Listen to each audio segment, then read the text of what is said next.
and welcome to Take Time. I'm your host, Patrick Marlett, and today I have just a quick update and unboxing for you. And just recently I decided to take on another endeavor for myself. About 2 years ago I started another watch channel as well as a board and card game show called The Regulars. Unfortunately, I no longer run either of those channels. I actually just closed The Regulars recently because I wanted to start fresh with a brand new channel all solely based around Magic the Gathering. So if you enjoy Magic the Gathering and just want to see more of my face on a different channel, feel free to join me over on the 99. A link to that channel is in my description. It should be fun. Every month, every end of the month rather, is going to be a gameplay demonstration of a deck that's featured in the month. And for the month of February, we're going to be featuring one of my favorite decks, which is Savala, Heart of the Wilds. If you are solely a watch person, you will not enjoy any of this, but I thought I would plug that channel here as I'm really excited about it, and I know some of you share the same interest with me. Or if you just want to show your support, thank you. I would really appreciate that if you checked out some of the episodes to see if it tickled your fancy. I would highly recommend, like I do for folks that aren't into watches with this program, recommending the interviews. I recommend watching the gameplay demos. It's just going to be a game night essentially with me and my friends. I haven't released that yet. I'll be sure to plug it over here perhaps next month when I do. And in honor of the new channel, I still have my camera set up for that. You can't tell, but there's an overhead camera just right above us here. This is my play mat for when I go play Commander Nights. But I'll be shooting our unboxing portion of this episode with the overhead cam. Maybe we'll like it for this show as well. We'll see. I need a little bit tighter lens to get closer shots. I'm gonna have to finagle the product I'm unboxing today so you can check it out a little bit more easily. But this should be a fun setup to do the unboxing and give you a glimpse as to what that channel will essentially look like. Very close to this, just a little bit different angle of approach with the overhead. So we're almost at 10,000 subscribers. I haven't really given that much thought. It's just nice if it happens, lame if it doesn't, but it's gonna be really nice when it does. I do hope you guys enjoy the content. It's nice to see that subscriber count go up. I just wanna make sure that everyone who comes here for some form of content or other that I provide is getting exactly what they want. So obviously I've been doing a lot of reviews as of recently. Tell me what you like about the review style, if there's something you would change. Obviously, I want to take all of those thoughts into consideration. I remember for months we've gotten complaints about the length of each episode, and I've done really good about cutting them down to under 10 minutes. As a matter of fact, it's really difficult for me to make videos that are longer than 8 minutes, but I do hope that I'm packing just as much information for you guys in there. I know another complaint is that I don't read off enough spec sheets or something like that. People want more factual reviews. If you wanted to read the spreadsheets these factories provide, or rather these brands provide on their watches, I link to their websites in most all instances. If you wanted a consumer's opinion, that's why you should be coming to Take Time. That's what the whole show is about. But yeah, if I'm not giving you enough information on the silicone hairspring in that movement, let me know. Obviously, I want to provide you the best information here, but again, this show is meant to offer you a consumer's opinion and moreover, provide you interesting interviews, which I'm going to try to do at least once a month. It is kind of difficult to get some people corralled into an interview, but I think they're getting much more praise now and a little bit more recognition in the industry that a lot of these brands are more willing to offer themselves up for that. So obviously, if you want to see the reviews change in some fashion, let me know, and of course, I will try to make those changes. Yeah, you know what? If I talked about all of the details in every movement, I mean, instead of just linking you to them, these videos would go well over 10 minutes, which, by the way, would be fantastic for me. I don't know if you guys know this. If you've never operated a YouTube channel, 10 is the magic number for a lot of these content providers because they're able to add mid-roll as soon as they get that 10-minute mark. So if you see someone pushing that 10-minute mark by blabbing, it's because he wants to add mid-roll and collect more money off of commercials.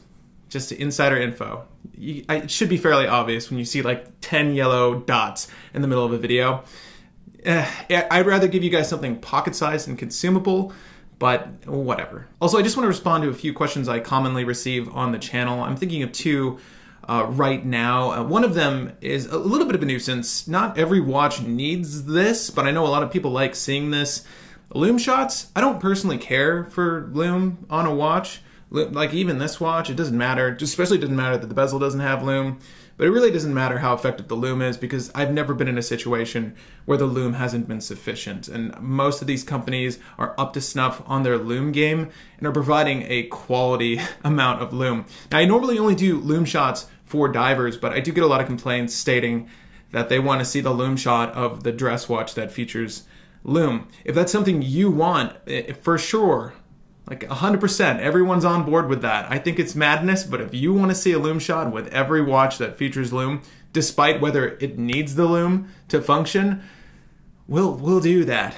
We'll do that. Obviously, I think it's ridiculous, and you know, these are probably passerbys to the channel, less subscribers, but if you are a subscriber, I feel like only subscribers watch these update videos, and you want to see a loom shot on every watch, let me know. I'll put a poll up in the top left, right hand side of the screen so that you can say whether you want a loom shot with every video or not want a loom shot. You can also leave a comment in regards to this, but it's just, I mean, are you turning off the lights when you read your watch? What is the situation where you need to know if the loom is adequate? I don't understand. If for a diver's watch, I get it. I'm always going to provide a loom shot for those, but everything else, ooh. Anyways, that is just a pet peeve of mine. Another thing I want to address is in regards to the don't buy videos. That is something that I put on the channel, yes, for the shock off factor, but I do provide you something relevant on the return as soon as you click on that video.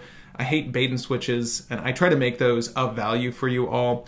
That is a series I want to continue to run. It's obviously one of the more popular series of videos I do on the channel. Folks like having their opinion challenged. I like challenging opinions. There's certainly a lot of watches that deserve to be knocked down a notch. But if you enjoy those, let me know if you want to continue to see them. Of course, I'm only going to do it when a watch deserves to have that kind of video done to it. That's pretty much just overall a critique of its faults. Obviously, if a watch does have merits, I try to do it in two parts. For example, the recent SKX duet of videos. The SKX video that was the don't buy, and obviously the one that was a buy. It's funny to look at those numbers. I think the SKX video is the most popular video on this channel, and it's the one where I say don't buy it. And of course, the one where I say you should buy it, talking about its merits, has maybe like 1/8 the views. I haven't checked the numbers since recently. If you want to see more don't buy videos, let me know. And also let me know what watches should be up on the chopping block for that particular video segment. Don't buys like the Bambino, which I also want to talk about in a second, deserve to be put on the chopping block in my opinion. If you own a Bambino, more power to you. If you love that watch, if it's your favorite, if you wear it every day, God bless you, because you know what, someone needs to be wearing that watch. I've owned one in the past and one was lent in. Thank you again, Justin. In regards to the Bambino, I don't think I made myself clear on that video. So to any passerbys that are still fumed at me that are watching this just for my response, or for folks that own an Orient Bambino and don't understand where I'm coming from, I've had a lot of folks ask me where the part 2 is, you know, if it was similar to SKX in that sense. No, there is not going to be a part 2 for the Orient Bambino, because I don't think that watch has any merits. It is a watch with an identity crisis. When I complain about the myriad of options, it's because every one of those options looks like another watch. It is literally riding on the coattails of other manufacturers' designs, other brands' designs, and is doing an awful job of it, because the original ones were larger, but the current Bambinos are massive for a dress watch, in my opinion. Secondly, it's also just exploiting that sub $200 market of people that want a mechanical watch. Please don't be suckered into buying one of those. Orient makes good watches. The Bambino, in my opinion, is not one. It's literally mimicking the watch you should just be buying. I don't understand the allure. Again, that's why I sold mine. Like, if you dislike homage watches, I don't see why you would like the Orient Bambino. It's just madness. But yeah, cheap is where it's at, I guess. People want to spend less for less, and that's perfectly fine, I guess. You know, I'm not swimming in cash here, but I will save my money to buy something I think is better. And that's been informed from years of purchasing watches and selling them and just spending my money like a fool on watches. And do not be a fool that buys an Orient Bambino. Okay, I'm done. I'm done with that. The last thing I want to address is my hair. I have it in a knit cap. I'm just kidding. I don't want to talk about my hair at all. I am trying to grow it out. I know a lot of you are freaking out that my hair is super long and curly. It's only going to get longer and curlier. So if that's going to bother you, maybe just listen to the audio of my videos instead. But I am growing my hair out. That's not a topic I was going to talk on. It's just happening. Lastly, beyond watches that you think should be a contender for a don't buy segment, I would love to know if there are any new brands that you guys fancy that you think should be on this program. I hear about new brands all the time. I get contacted by new brands all the time. And not to pat myself on the back or toot my own horn, a lot of those brands get rejected because I do not want to discuss brands that I don't think you will benefit from purchasing or I will enjoy wearing. And it's funny because I've been criticized about how I've been soft on watches currently, that my critiques have been overwhelmingly good, and which was the opposite of what I've been receiving prior when the show first started off. I sort of just had to take any watch that any brand threw my way. And to be honest, there was a lot of things I found at fault, and I expressed those. But now that I'm literally handpicking watches I want to see on the show and that I like them, people also take fault with that. It's so funny how that works out. But that's the whole idea. I only want to, if I'm going to do a review on this channel, I only want to talk about watches I know I'll personally enjoy and I know I could recommend, because those reviews are supposed to act as a consumer guide. You know, I know a lot of you guys are on the fence. Normally, when you watch a review here, 50-50, you want to get someone else's opinion, and I hope you can trust my opinion. There's a lot of brands that don't work with me anymore because of my opinion. But yeah, I want to hear about some of those new brands that you're interested in. Anyways, without further ado, let's see if I hit that 10-minute mark so I can put some more ads in here for you. Papa needs that cash. Actually, I'm actually thinking about getting a third camera, which I'm looking to buy tonight. It's February 5th. I'm buying a third camera for the other program, but also for this one, so we can get 3-point video on our interviews. It's also going to require a new tripod. I spend way too much on this. I want you to know I personally enjoy it, so don't worry about the expense. But we don't have 3 cameras for this unboxing, but let's get to it. Let's see what's inside this box. I've had this for a while now. It's been a long time coming. Let's check out what's inside this box. I kind of pre-opened it for you guys because my name and address are on the back in front of this thing. You can know my name. My address, I'd rather reserve. Oh, there's a lovely card. Let's see what's inside the card. So this is, by the way, this is exactly what you should receive if you buy from this brand. Again, I don't like doing unboxings unless I can show you guys the consumer product. It's of no use, I don't think, to you unless you're looking at what you'd receive when it winds up at your door. But it should show up just like this.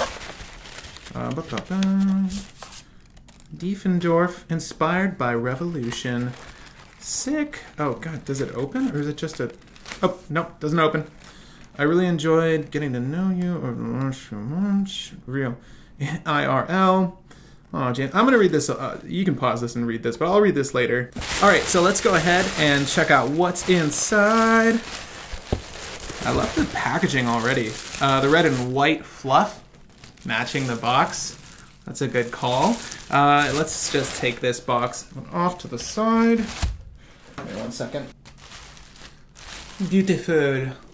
All right, so I think we have a carbon fiber dial here. Again, I've had this watch for some time. James, if you're watching this, I'm sorry for holding on to this so long.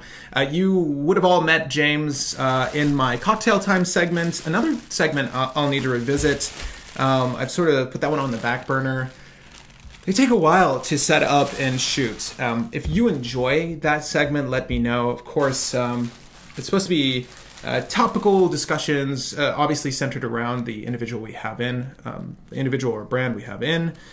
So inside the box we have this lovely microfiber cloth. But yeah, if you want to see more cocktail time, let me know. I kind of miss shooting that one. And I haven't seen Neil in a while. Obviously, if you haven't guessed it, all those cocktail time segments are shot over at the Brooklyn Watch Shop. Rebel against the usual. So this is the slogan for Diefendorf, obviously, but I love it. I love it as a slogan, and I think as a brand philosophy, it's great. It tells you that what you are about to open should be a unique and exciting experience. We'll see. But let's see if there's anything else. No, okay. Woo! Oh my god. So there's an actual wax seal on this. James was telling me a little bit about this.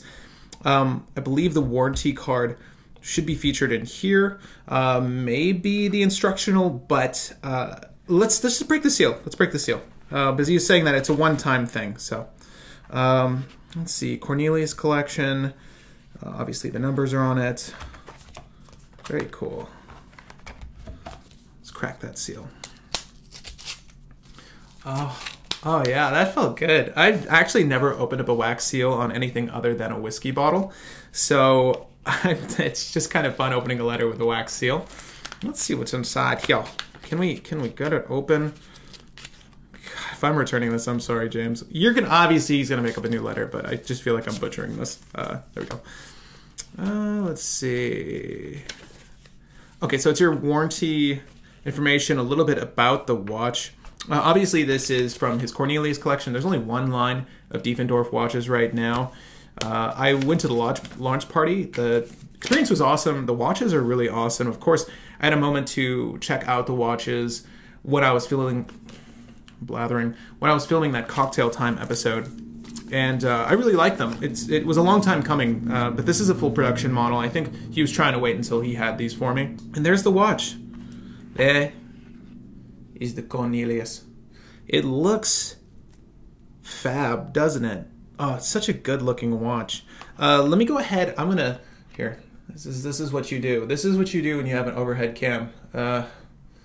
Let's just see if I can get slightly tighter focus. The way my lights are set up, it's not conducive for this, but you know what, we're gonna take a look at the watch up here anyways. So there is the carbon fiber dial. I don't know if you can take that in. You know what, we're gonna make this work. We're gonna make this work.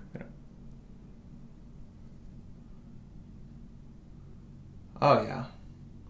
That dial's insane. I don't know if you're getting the full glimpse of it here, the full experience, but the carbon fiber dial is definitely the choice I would make if I was looking to purchase one from his collection. So yeah, Sellita SW200 inside. The watch is 42 millimeters in diameter and it features 22 millimeter lug widths. Of course, I'm gonna go more in depth once we've had at least a week with this watch. I will have to get it back to James relatively soon, but I am hoping to experience this for just a little while. This is gonna be an extended stay for me. Again, I haven't had this watch in hand for longer than like a couple minutes, unfortunately, so I'm definitely going to take my time with this one. And if you guys have been following the show, you'll know that I don't know if this is going to air before the other video, but there's another watch I'll have coming in that is also another sub $400 watch with a Sellita in it. So, you know, I think most of us look at value in regards to the movement that comes inside of a watch. Typically speaking, you know, that's where the money is spent on you know, the brand's part when they're working at the manufacturing of the cases. Obviously, there's different expenses when it comes to getting molds made and the cases done from scratch, and this is obviously an original design. So, you know, the movement is generally speaking the most expensive part on their end. So, you know, if you're looking at value, there's likely more affordable watches than this with that same movement. But hopefully the overall experience is compelling enough that I could recommend this. I can say that, let me adjust this. Wow, this setup works really well, I swear, with the 99 when you're looking at cards. But looking at watches, I don't have a zoom on this lens, so just bear with me. But yeah, I cannot wait to spend a little bit more time with this watch, obviously. Anyways, what I can say so far as a first impression is concerned is that I know for a fact that he spared no expense with these leather straps. If I'm not mistaken, these are all handmade in the States. So, you know, the quality is, you know, that doesn't say anything about the quality, but the quality is definitely premium on these straps. They smell so good. You might have forgotten, but I like smelling my straps. Oh man, and I love this too. I talked about this before. There's a watch I received a while ago that had one of these little tethers to keep that keeper in place. I love that. mechanism. But yeah, this watch strap itself is fantastic. I think the case is great too. You know, we're gonna go hyper close up. Let's go hyper close up here. But one thing I want to point out so far as this first impression is concerned is that the steel of the case has a sheen to it that makes it look like it's plated. It is solid stainless steel, but that is a little unfortunate. I mean, to me, it's not the best look, that sheen. It does look good in its own right, but I know a lot of folks, it's probably gonna be off-putting. The bezel itself is phenomenal though. Dang, this overhead cam, tell me it's probably killing you. I'm just gonna hold the watch up here and talk about it. More importantly, I'm gonna talk about it in at least a week's worth of time. You know how these two-parters work. This is sort of this is like a 1.5er. I wanted to fit this in with our update here because I don't have much time. I'm going to be doing 2 episodes a week still on Take Time, so don't freak out. And obviously 1 episode a week for now on the 99. But expect a review for the Diefendorf Cornelius carbon fiber dial edition later this month on the channel. Of course, if you have any questions about this watch, feel free to ask them in the comment section down below. If you enjoyed this video, feel free to hit that like button. And of course, my name is Patrick Marlett. Thank you for the time.